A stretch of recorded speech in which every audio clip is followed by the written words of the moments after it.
Stop. Everything you think you know about ancient Greek warships is probably wrong. If Hollywood has taught us anything, it's that Greek warships were giant floating castles packed with armored soldiers, towering sails, and dramatic sword fights on deck.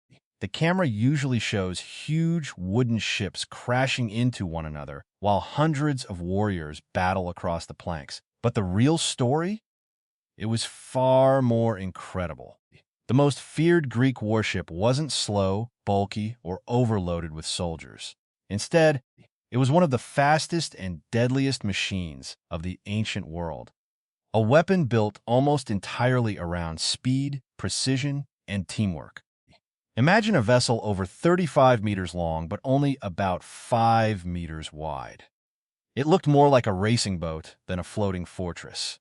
Every part of its design had one purpose: to strike first and disappear before the enemy could react. The famous Trireme wasn't powered mainly by sails. In battle, its large sail was actually taken down because it slowed the ship. Instead, around 170 rowers became its living engine, pulling together in perfect rhythm. No engines, no gunpowder, just human strength. These men trained for months to move as one. If even a few rowers lost rhythm, the ship could slow down or even become impossible to steer properly. The captain wasn't simply shouting orders. Every movement depended on timing. A musician often played a flute or drum, so every oar entered the water at exactly the same moment. The sea echoed with the steady beat as hundreds of muscles worked together. The result was astonishing. A fully trained trireme could move at remarkable speed, turn sharply, and launch devastating attacks that shocked enemies long before they understood what was happening. This wasn't a floating battlefield. It was an ancient guided missile made of wood, and its greatest weapon wasn't hidden on deck. It was hidden beneath the waves. Most movie scenes focus on soldiers fighting with swords. Real naval battles were very different. The deadliest part of a Greek warship wasn't where people could see it. It was the heavy bronze ram fixed to the front of the ship, just below the waterline. This ram weighed hundreds of kilograms and was shaped like a sharp wedge designed to punch through enemy hulls. The goal wasn't to board the enemy. The goal was to sink them. As the rowers accelerated, the trireme became a speeding spear cutting across the sea. At the perfect moment, the helmsman aimed directly for the side of an enemy ship. Crash. The bronze ram smashed through wooden planks, opening massive holes below the waterline. Water rushed inside immediately. Even if the attacking ship became briefly stuck, experienced crews quickly reversed their oars and pulled free before the enemy could fight back. Within minutes, the damaged vessel could begin filling with water. Many battles ended before swords were even drawn. Greek commanders preferred smart tactics over heroic duels. A successful captain avoided unnecessary fighting because every injured sailor weakened the crew for future battles. Victory came from discipline, planning, and perfect execution, not reckless bravery.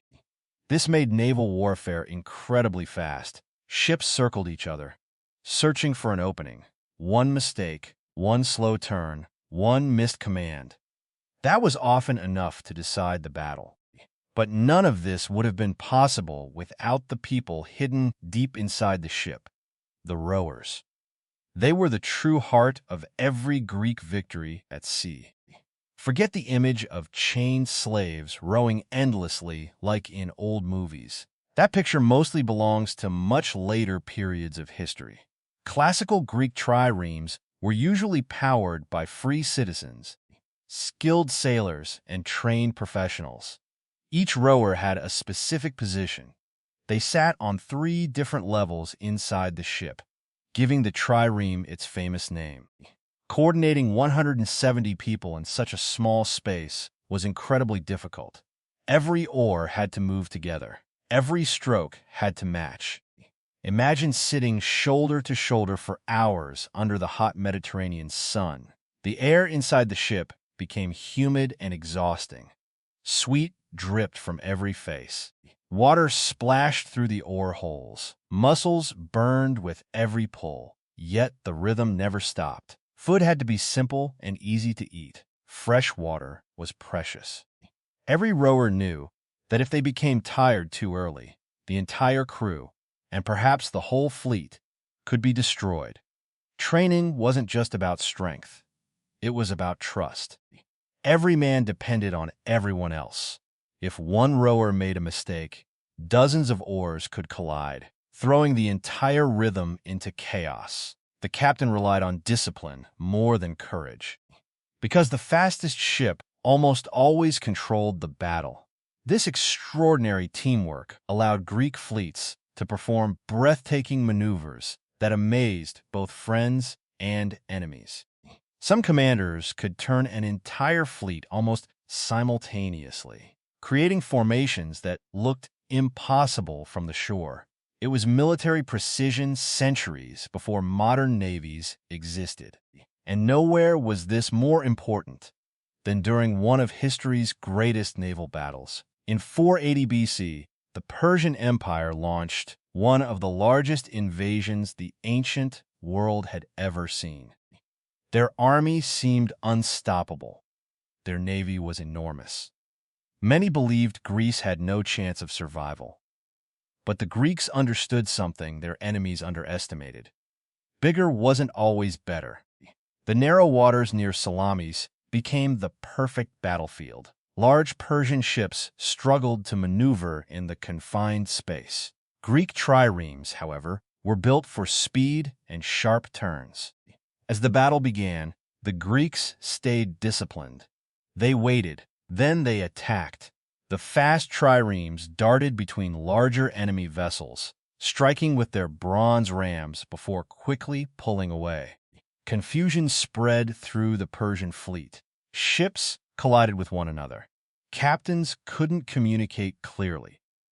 The narrow channel became crowded with damaged vessels. Meanwhile, the Greeks continued their carefully planned attacks. Hour after hour, the balance shifted. What looked like certain Persian victory slowly turned into disaster. By the end of the battle, much of the invading fleet had been destroyed. Without control of the sea, supplying the massive Persian army became almost impossible. The invasion eventually failed.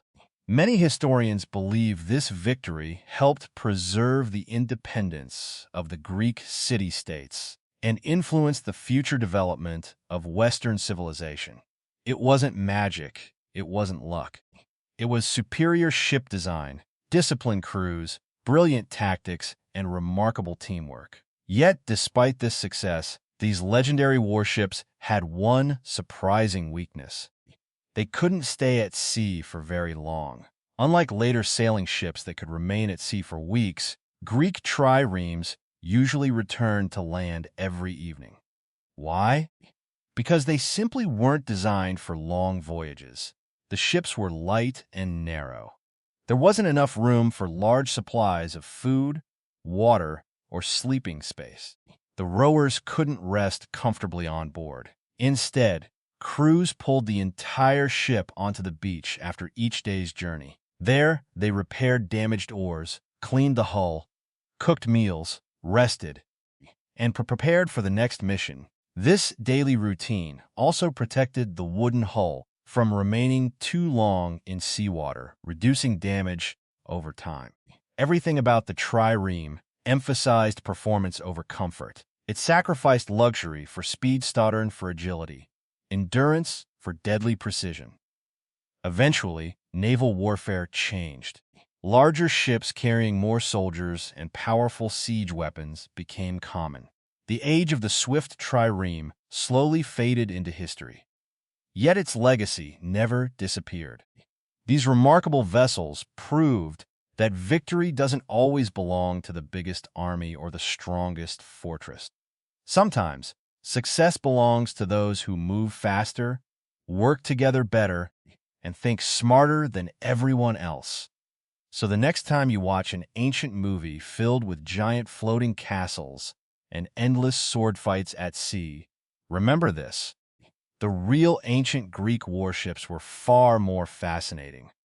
They were sleek, lightning-fast machines powered by human determination, guided by perfect teamwork, and armed with a single bronze weapon beneath the waves that changed the course of history forever.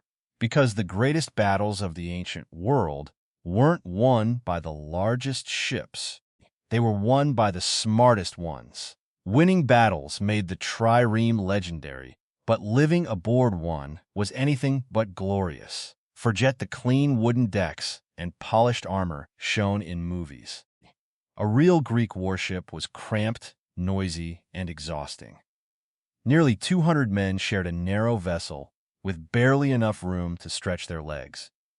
There were no comfortable cabins, no soft beds, and certainly no privacy. Before sunrise, the crew was already awake. Rowers checked their oars, sailors inspected ropes, and officers reviewed the day's orders. Every man knew that a small mistake could cost dozens of lives. The rowers sat so close together that their shoulders almost touched. During long journeys, the constant motion of the sea caused blisters, sore backs, and aching muscles. Salt water splashed through the oar ports, soaking clothes and making the wooden benches slippery. Food was simple. Most sailors survived on bread, olives, dried figs, onions, and salted fish. Fresh water had to be carefully rationed because every drop mattered.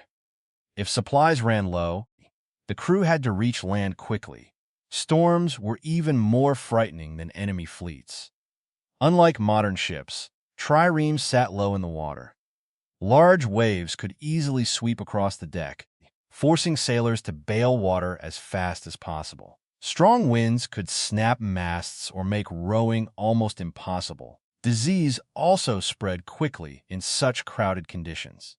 A single sick crew member could weaken the entire ship. That's why cleanliness and discipline were taken seriously whenever the fleet returned to shore. For these men, surviving nature was often just as difficult as surviving battle. Ancient Greek commanders understood one important lesson. Intelligence could beat raw strength. Instead of charging straight toward the enemy, they relied on carefully planned naval maneuvers that required incredible teamwork. One famous tactic involved sailing around the enemy formation until a weak point appeared. The triremes then rushed through the gap, attacking vulnerable sides before escaping. Another maneuver focused on breaking enemy oars. By gliding close alongside an opposing ship, the Greek vessel could smash dozens of wooden oars with its own reinforced hull. Suddenly, the enemy lost the ability to row effectively. A helpless ship became an easy target. Communication was surprisingly advanced for the time. Captains used flags during the day and torches at night. Trumpets and shouted commands echoed across the water, while experienced helmsmen watched every movement of nearby ships. Weather also became a weapon. Greek admirals often waited for favorable winds or rough seas before attacking. They knew their highly trained crews could handle difficult conditions better than less experienced opponents. Patience frequently won battles. Some commanders waited for hours before giving the signal to attack, allowing the enemy to grow tired, careless, or disorganized. These victories weren't based on luck. They were the result of planning, training, and discipline, qualities that turned ordinary wooden ships into one of history's greatest naval forces. None of these victories would have been possible without the master craftsmen who built the triremes. Constructing a warship required thousands of carefully shaped wooden pieces. Shipbuilders selected strong but lightweight timber, often using pine, fir, oak, and cypress depending on the purpose of each section. Every plank had to fit perfectly. A poorly built hull could leak, crack under pressure, or slow the ship during battle. Bronze workers forged the famous ram at the bow, creating one of the most feared weapons in the Mediterranean. Blacksmiths produced nails, fittings, and steering equipment, while rope makers twisted massive lengths of hemp for rigging and anchors. The construction process demanded incredible precision. Even small changes in weight distribution could affect how the ship handled in rough water. Once completed, the vessel was coated with protective materials to reduce water damage and improve speed. Sailors regularly repaired cracks, replaced damaged oars, and checked every joint before setting sail. Building a single trireme represented a huge investment for any Greek city-state. But maintaining an entire fleet required enormous wealth. Powerful naval cities understood that controlling the sea meant controlling trade, protecting allies, and defending their homeland. In many ways, these ships were the high-tech military machines of the ancient world. As Greek naval power expanded, the Mediterranean became more than just a sea. It became a highway. Merchant ships carried olive oil, wine, pottery, silver, grain, and luxury goods between hundreds of ports. These valuable cargoes attracted pirates and rival kingdoms eager for easy riches. Greek warships protected these trade routes. Whenever danger appeared, triremes could respond much faster than heavier vessels. Their speed allowed them to escort merchant convoys, chase pirates, and defend coastal cities. Athens became especially powerful because of its navy. Its ports bustled with merchants from every corner of the Mediterranean. Wealth flowed into the city, supporting magnificent buildings, great philosophers, artists, and scientific discoveries. In many ways, the Greek navy didn't just win wars. It helped create one of history's greatest civilizations. But maintaining this dominance demanded constant effort. Ships wore out, rowers needed training, and political rivalries between Greek city-states sometimes weakened their own defenses. As new kingdoms emerged with larger warships carrying siege engines and heavier weapons, naval warfare slowly evolved beyond the classic trireme. The age of speed alone was coming to an end. Although the last Greek triremes disappeared more than 2,000 years ago, their influence has never truly vanished. Modern naval commanders still value many of the same principles that made these ships successful: speed, coordination, discipline, and intelligent tactics. Archaeologists have spent decades studying ancient shipwrecks, historical texts, and artwork to understand exactly how these remarkable vessels operated. One modern reconstruction even proved that trained crews could achieve the impressive speeds described by ancient writers, confirming that the trireme was far more than a legend. Today, museums display bronze rams, carved reliefs, and detailed models that reveal the incredible engineering skills of ancient Greece. Historians continue to uncover new evidence about how these ships were built, sailed, and fought. Perhaps the biggest lesson isn't about warfare at all. The trireme reminds us that extraordinary achievements don't always require the biggest machines or the strongest weapons. They require people working together with absolute trust, discipline, and purpose. Nearly 170 rowers had to pull their oars in perfect harmony. One mistake could slow the ship, but when every man moved as one, they created something greater than themselves, a vessel capable of changing history. So the next time you see an ancient naval battle in a movie, remember the truth hidden beneath the waves. The real heroes weren't towering ships covered in soldiers. They were sleek wooden masterpieces, powered by human determination, guided by brilliant strategy, and driven by teamwork so precise that it helped shape the future of the ancient world. And that is why the real story of ancient Greek warships is even more astonishing than anything Hollywood has ever imagined.